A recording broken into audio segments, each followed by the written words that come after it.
Hello. నేనే. లేదురా, నేనిప్పుడు ఎక్కడికి రాలేను. నా మనసేం బాలేదు. లేదు, ప్లీజ్ నన్ను ఇబ్బంది పెట్టద్దు. నాకెందుకో ఒంటరిగా ఉండాలనుంది. అవును, పొద్దున్నుంచి ఇంట్లోనే ఉండిపోయాను. ఇప్పుడు ఎటన్నా బయటికి వెళ్ళొస్తాను. కాస్త మనశ్శాంతి దొరుకుతుందేమో.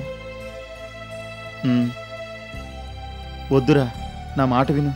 నన్ను వదిలేసేయ్.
మీరా?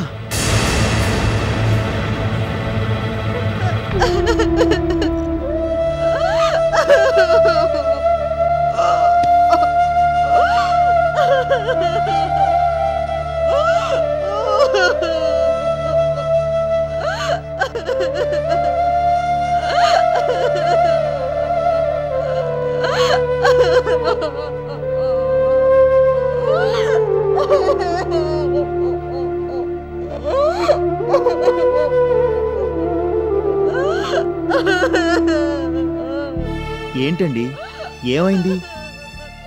మీరు ఆత్మహత్య చేసుకోవాలని ఎందుకు అనుకున్నారు? అసలు ఉన్నట్టుండి ఇంట్లోంచి మాయమైపోయారు. ఎక్కడికి వెళ్ళారని అడిగితే రత్నమాల గారు చెప్పలేదు. అసలు ఏమైంది? నాకు బతకాలని లేదు, నాకెవరు లేరు, అందుకే చచ్చిపోవాలనుకుంటున్నాను. మీకేమన్నా పిచ్చి పట్టిందా? చదువుకున్న వాళ్ళు ఇలా మాట్లాడతారేంటి? మీకెవరూ లేరని ఎందుకు అనుకుంటున్నారు? అందరూ ఉన్నారు.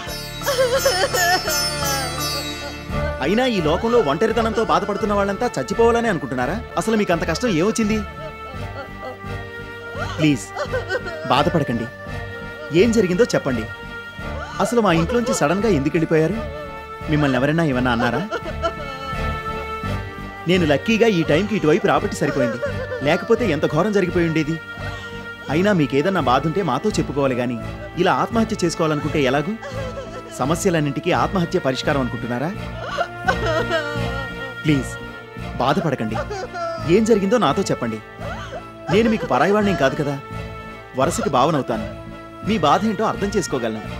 I will try to solve your problem. అసలు ఏం జరిగిందో చెప్పండి ప్లీజ్. మిమ్మల్ని ఇలా చూస్తుంటే నాకు కాళ్ళు చేతులు ఆడటం లేదు. చెప్పండి, రత్నమాల గారు ఏమన్నా అన్నారా? లేకపోతే డాడీ ఏమన్నా అన్నారా?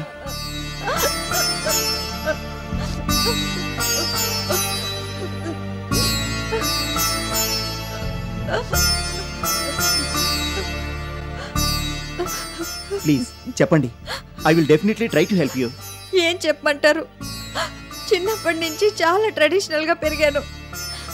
ఎప్పుడూ ఏ మాట పడలేదు. చాలా స్వచ్ఛంగా పెరిగాను. ఇప్పుడు అన్యాయంగా నా మీద ఈ నింద పడేసరికి తట్టుకోలేకపోయాను. ఏ నిందా? ఏం చెప్పమంటారు? నాకు క్యారెక్టర్ లేదట. నేను నేను చెప్పండి, ఆగిపోయారే? మీకు నాకు మధ్య అక్రమ సంబంధం ఉందట. ఎవరి మాట అంది? ఒకళ్ళనేంటి, అందరూ ఇదే మాట అంటున్నారు. చివరికి మా అమ్మా నాన్న కూడా ఇలాగే అన్నారు. నేనే పాపం ఎరగనని అమ్మా నాన్నలకు చెప్పాను, కానీ వాళ్ళు నా మొహం చూడడానికే ఇష్టపడలేదు. అప్పటికే ఊళ్ళో నా గురించి నానా రకాలుగా చెప్పుకున్నారంట. అసలు నన్ను మీకిచ్చి పెళ్లి చేయించడానికే ఆ ఊరు నుంచి ఇక్కడికి తీసుకొచ్చారని అక్కడ అంతా అనుకున్నారట. ఇలా ప్రచారం జరగడానికి ఆ రత్నమాల గారి మాటలే కారణం. ఆవిడే కావాలని ఇదంతా చేయించింది. ఊరికే 4 రోజులుండి వెళ్ళమని నాతో చెప్పి నన్ను మోసం చేసింది ఆవిడ. నేను అమాయకంగా ఆ ఇంటికి వచ్చి ఉండిపోయాను. మొదట్లో మీతో చనువుగా ఉండమని ఆవిడ పదే పదే చెప్తుంటే నాకెందుకో అర్థమయ్యేది కాదు. ఆవిడ మాట కాదని లేక చేసేదాన్ని. చివరికి ఆవిడ మనసులో మాటని మహాలక్ష్మి నాతో చెప్పింది. నేను షాక్ అయ్యాను. వెంటనే వెళ్ళి ఆవిడని నిలదీశాను. భార్యాభర్తల్ని విడదీసి నేను రెండో పెళ్లి చేసుకోలేనని, ఇలాంటి పాప పనులు చేయొద్దని ఆవిడికి హితవు చెప్పి అక్కడి నుంచి వెంటనే బయలుదేరిపోయాను.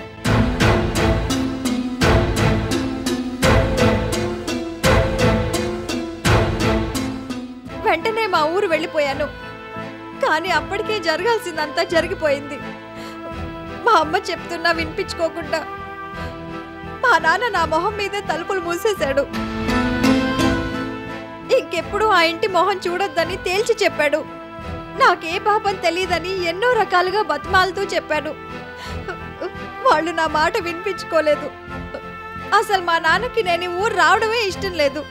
ఊళ్ళో వాళ్ళ మాటలు విని ఆయన మనసు కలుషితం అయిపోయింది. ఆ ఊళ్ళో మా బంధువులు వాళ్ళ ఇంటికి వెళ్ళాలని చూశాను. వాళ్ళు కూడా నన్ను చేరదీయలేదు. కులట అన్నారు. పాపిష్టి దాన్ని, చెడిపోయిందాన్నని నన్ను నానా మాటలన్నారు. ఇదే అదునుగా ఊళ్ళోని అమ్మలక్కలందరూ చుట్టూ చేరి నన్ను కాకొల్లా పొడుచుకు తిన్నారు. నాకు దిక్కుతోచని పరిస్థితి ఎదురైంది. ఆ తర్వాత ఆ ఊళ్ళో ఉండలేక, వేరే దారి లేక మళ్ళీ ఈ ఊరు వచ్చేసాను. ఇక్కడున్న మా ఫ్రెండ్ ఇంటికి వెళ్ళాను. తను నా పరిస్థితిని అర్థం చేసుకుని ఆదరించిన ఆ తర్వాత వాళ్ళ నాన్నగారికి ఈ విషయం తెలిసి నేను ఆ ఇంట్లో ఉండడానికి వీల్లేదన్నారు. నేను అక్కడుంటే మా ఫ్రెండ్కి కూడా పెళ్లి కాదని నన్ను బయటికి తరివేశారు.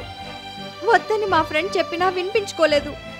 ఇప్పుడు చెప్పండి, నన్నేం చేయబడ్డారు? నేనే పాపం ఎరగను. చిన్నప్పటి నుంచి చాలా అమాయకంగా పెరిగాను. అమ్మమ్మ రమ్మంటేనే నేను ఇక్కడికి వచ్చాను తప్పితే నా మనసులో ఎటువంటి దురాశ లేదు. అన్యాయంగా నా మీద పెద్ద నింద పడింది. నన్నందరూ అసహించుకుంటున్నారు తప్పితే నన్ను అర్థం చేసుకోవడానికి ప్రయత్నించడం లేదు. కనీసం జాలి కూడా చూపించడం లేదు. ఇలాంటి పరిస్థితుల్లో నేను ఇంకేం చేయాలి? అందుకే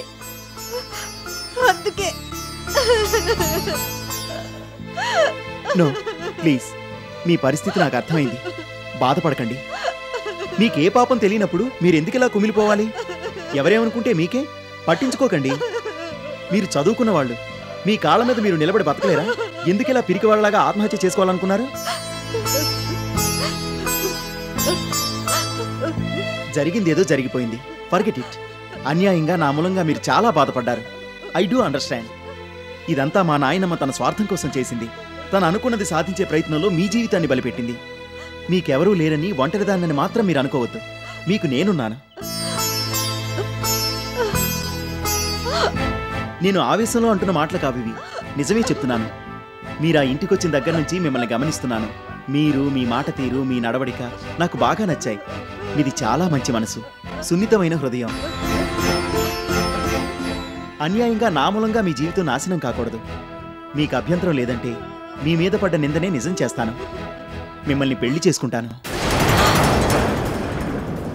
ఏంటి అలా చూస్తున్నారు? నేను మనస్ఫూర్తిగానే ఇలా మాట్లాడుతున్నాను. మీరంటే నాకు ఇష్టం. ఒక రకంగా నేను కూడా ఇప్పుడు చాలా బాధలో ఉన్నాను. ఆ సమతని నమ్మి పూర్తిగా మోసపోయాను. నా బతుకు కూడా అగమ్యగోచరంగా మారింది. మిమ్మల్ని పెళ్లి చేసుకుంటే నేను పోగొట్టుకున్న ఆనందాన్ని, మనశ్శాంతిని తిరిగి పొందగలనేమోనని నాకు అనిపిస్తోంది. మీకు వేరే రకంగా అభ్యంతరం లేకపోతే నేను మిమ్మల్ని పెళ్లి చేసుకుంటాను. ఇందులో బలవంతమేమీ లేదు. మీకు ఇష్టమైతేనే ఈ పని చేస్తాను. లేకపోతే మీకు మా ఆఫీసులోనే ఉద్యోగం ఇప్పిస్తాను. హాయిగా మీ కాళ్ల మీద మీరు నిలబడొచ్చు. ఎవరేమన్నా పట్టించుకోకండి.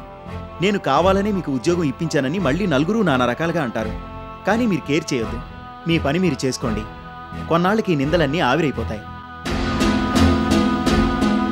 మీ మంచితనం గురించి అందరూ తెలుసుకుంటారు. అప్పటిదాకా ఓపిక పట్టండి. నన్ను పెళ్లి చేసుకోవడం ఇష్టం లేకపోతే మీరు ఈ పని చేయొచ్చు. కాకపోతే ఇదొక ఆప్షన్ మాత్రమే.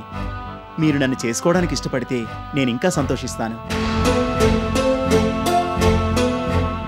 ఏదేమైనా మీరే నిర్ణయమైనా తీసుకోవచ్చు. ఎలా కావాలంటే అలా ఉండొచ్చు. ఆత్మహత్య గురించి మాత్రం మీరు ఇంకెప్పుడూ ఆలోచించకండి. నేను మిమ్మల్ని ఇబ్బంది పెడుతున్నానని మీరు అనుకోకపోతే మీకు నా పట్ల ఎటువంటి అభిప్రాయం ఉందో చెప్పొచ్చు కదా? మిమ్మల్ని అడిగేది. మీ మీద అభిమానంతోనే ఇలా అడుగుతున్నాను. మీకు నేనంటే ఇష్టం లేదా? ఇష్టమే, కానీ అది కేవలం అభిమానం మాత్రమే. ఒక వ్యక్తిని ఇష్టపడినంత మాత్రాన అతన్ని పెళ్లి చేసుకోనక్కర్లేదు. మీ మనసు ఎలాంటిదో ఇప్పుడు నాకు పూర్తిగా అర్థమైంది. కాకపోతే నేనెప్పటికీ మీ అభిమానిగానే ఉండిపోతాను. సమత గారికి అన్యాయం చేసి ఆవిడ స్థానాన్ని నేను తీసుకోను. ఓహో, సమత మూలంగా మీరు ఇలా ఆలోచిస్తున్నారా? ఆవిడది చాలా మంచి మనసట. కావాలనే రత్నమాల గారు ఇదంతా చేయించారట. నాకు మహాలక్ష్మి చెప్పింది. ఇప్పటికైనా మీరు ఆవిడ్ని అర్థం చేసుకోవడానికి ప్రయత్నించండి. మీరెంతో అన్యోన్యంగా ఉండేవాళ్ళట. భార్యాభర్తల మధ్య ఇటువంటి కలతలు సహజమే. మీరెళ్ళి ఒకసారి సమతగారితో మాట్లాడండి. ఒకళ్ళనొకళ్ళు అర్థం చేసుకుని మళ్ళీ ఒక్కటవ్వండి. అదే అందరికీ మంచిది. ప్లీజ్ ఆ విషయం గురించి నా దగ్గర డిస్కస్ చేయొద్దు. సమత లాంటిదో నాకు బాగా తెలుసు. నేనేం చిన్నపిల్లవాడిని కాదు, ఎవరో ఏదో చెప్తే నమ్మి మోసపోవడానికి. మీకు నన్ను చేసుకోవడం ఇష్టం లేకపోతే పర్వాలేదు. ఇలాంటి సలహా మాత్రం నాకు ఇంకెప్పుడు ఇవ్వకండి. అవును, మీరు నన్ను చేసుకోకపోతే జీవితాంతం ఒంటరిగానే మిగిలిపోతాను తప్పితే మళ్ళీ సమతని నమ్మి మరోసారి మోసపోను. అది కాదు నేను చెప్పేది. ప్లీజ్ మీరు ఇంకేం చెప్పకండి. మీ మనసులో మాట చెప్పారు కదా. మీకు వెంటనే ఏదన్నా ఉద్యోగం ఇప్పిస్తాను. ఇక ముందెప్పుడు ఇలా ఆత్మహత్య గురించి ఆలోచించక హాయిగా ఉండండి. మీకు నచ్చిన వ్యక్తి, మిమ్మల్ని బాగా అర్థం చేసుకుని ఇష్టపడే వ్యక్తి కనిపించినప్పుడు పెళ్లి చేసుకుని హ్యాపీగా ఉండండి. అదే నేను కోరుకునేది. ఇప్పటికే ఆలస్యమైంది. మనం బయలుదేరదాం. లేదండి, నేను మీ ఇంటికి రాలేను. నాకు ఆ విషయం తెలుసు. నేను మిమ్మల్ని అక్కడికి తీసుకువెళ్ళాలనుకోవడం లేదు. మా గెస్ట్ హౌస్కి తీసుకెళ్తాను. అక్కడ ఎవరూ ఉండరు, మిమ్మల్ని ఎవరూ ఏమీ అనరు. ఎటువంటి భయాలు లేకుండా మీరు అక్కడ ఉండొచ్చు. మీరు వేరే ఇల్లు వెతుక్కునేదాకా నిరభ్యంతరంగా మా గెస్ట్ హౌస్లోనే ఉండొచ్చు. కానీ మీరేం ఆలోచిస్తున్నారో నాకు తెలుసు. అవన్నీ నేను చూసుకుంటాను. అవసరమైతే డాడీకి నేను నచ్చ చెప్తాను. మీకు ఏ ప్రాబ్లమూ ఉండదు. అమ్మమ్మ మీ జోలికి రాకుండా కూడా నేను జాగ్రత్త పడతాను. అక్కడ మీకు ఏ టెన్షన్స్ ఉండవు. హాయిగా ఉండొచ్చు. మీకు వేరే ఇల్లు దొరకగానే అక్కడికి వెళ్ళిపోదురు కానీ అప్పటిదాకా మా గెస్ట్ హౌస్లోనే ఉండండి. ప్లీజ్ నా మాట కాదనకండి. రండి, బయలుదేరదాం.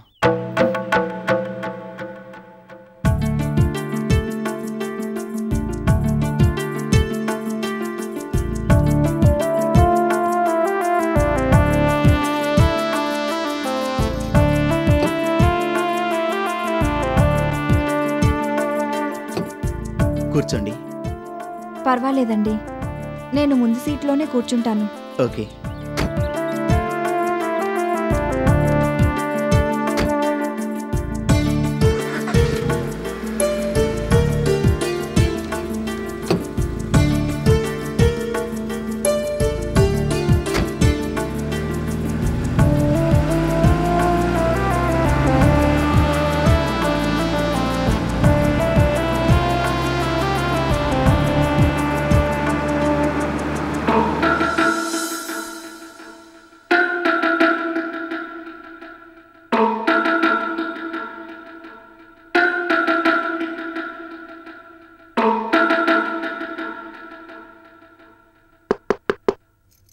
ఎవరది?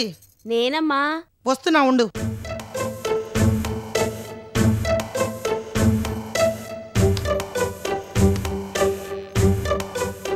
అయ్యగారు మిమ్మల్ని వెంటనే రమ్మంటున్నారమ్మా. దేనికి? తలనొప్పిగా ఉందంట, బాంబు రాయడానికి రమ్మంటున్నారు. బాము లేదు, వాడి బూడిదా లేదు. నేను ఇప్పుడు రాను. రానని చెప్తే అయ్యగారు ఏం చేస్తారో మీకు తెలుసు కదా. ఏం బెదిరిస్తున్నావా? కాదమ్మా, జరగబోయేది చెప్తున్నాను అంతే. నేనేం రాను. ఏం చేసుకుంటాడో చేసుకోమను. అయినా సుధీరు, కృష్ణ ఇప్పుడు ఇంట్లోనే ఉన్నారు. నాకెందుకు భయం? ఓహో, మీరు ఆ ధైర్యంతో ఉన్నారా? అవును. ఏ? సుధీర్ బాబు ఇందాకే బయటికెళ్ళిపోయారమ్మా. బయటికా? అవునమ్మా. ఎక్కడికి? మనసు బాగోలేదు, ఆఫీస్కి వెళ్ళాలని పొద్దున్నుంచి ఇంట్లోనే కూర్చుని ఉన్నాడుగా. అవునమ్మా, మరి మనసు మార్చుకున్నారేమో. ఇందాకే బయటికెళ్ళిపోయారు. అయ్యగారేమో ఏదో ఫోన్ వచ్చిందని చెప్పి వెళ్ళిపోయారు. అయితే కృష్ణ కూడా లేడా ఇప్పుడు ఇంట్లో? లేరు. అదే కదా చెప్తున్నాను, మీరు ముందు బయలుదేరండి. నేనెక్కడికి రాను. నువ్వు బయటికి వెళ్తే హాయిగా గడేసుకుని గదిలోనే ఉండిపోతాను. ఆ పప్పులే ఉడకవు. నీకొకసారి చెప్తే అర్థం కదా. లేలే, చాలా పనుంది. ఇప్పుడే వద్దాం అనుకుంటున్నాను, ఇంతలో మీరు వచ్చేసారు. పాపం తలనొప్పిగా ఉందంట కదా. అవును, మందు రాయాలి. ఆ పనికి ముందు నువ్వు చెయ్యాల్సిన పనులు ఇంకా ఉన్నాయి. ఇంకానా? అవును, ఆ దోబి అసలు బట్టలు సరిగ్గా ఉతకటం లేదు, ఏ ఒక్క మరక వదలటం లేదు. ఎంతైనా పనోళ్లే, ఇంటి మనుషులే. అందుకే ఆ దోబిని ఇందాకే పనిలోంచి తీసేశాను. పనిలోంచి తీసేశారా? అవును, నువ్వుండగా వేరే దోబి ఎందుకు?